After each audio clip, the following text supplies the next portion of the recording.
દિલ્હીના મંત્રી મનજિંદર સિંહ સિરસાએ તિલકનગર રોડ પર નાગરિકની સમસ્યાઓની તપાસ કરી.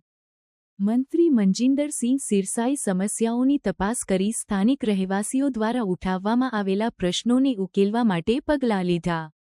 તેમના મુલાકાત દરમિયાન તેમણે નબળી સફાઈ, ખરાબ રસ્તાઓ અને ગેરકાયદેસર કબજાઓ જેવી સમસ્યાઓની ઓળખ કરી. સિરસાએ સમુદાયની ભલાઈ માટે સફાઈ જાળવવાની અને યોગ્ય માળખાકીય સુવિધાઓ સુનિશ્ચિત કરવાની મહત્વતા પર ભાર મૂક્યો.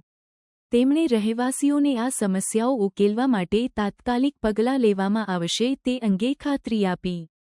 મંત્રીએ વિવિધ વિભાગો, જેમ કે એમસીડી અને પીડબ્લ્યુડી વચ્ચે સંકલિત પ્રયાસોની જરૂરિયાત પર પણ ભાર મૂક્યો.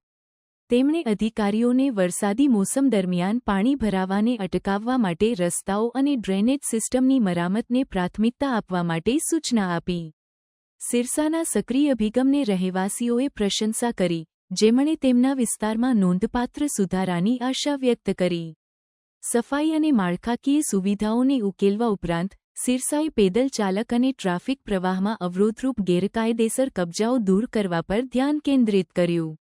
તેમણે અધિકારીઓને બિનઅધિકૃત માળખાઓ સામે કડક પગલાં લેવા અને જાહેર જગ્યાઓને સૌ માટે ઉપલબ્ધ બનાવવાની ખાતરી કરવા માટે સૂચના આપી. આ પહેલ રહેવાસીઓ માટે જીવનની ગુણવત્તામાં સુધારો લાવવા અને સ્વચ્છ અને વધુ વ્યવસ્થિત વાતાવરણને પ્રોત્સાહન આપવા માટે છે. તિલકનગર રોડ પર સિરસાની તપાસ દિલ્હીમાં નાગરિક સમસ્યાઓને ઉકેલવા માટેની દિલ્હી સરકારના વ્યાપક પ્રયાસનો ભાગ છે. રહેવાસીઓ સાથે સીધો સંપર્ક કરીને અને ઝડપી પગલાં લઈને, મંત્રીએ શાસન માટે હેન્ડ્સ ઓન અભિગમ દર્શાવ્યો.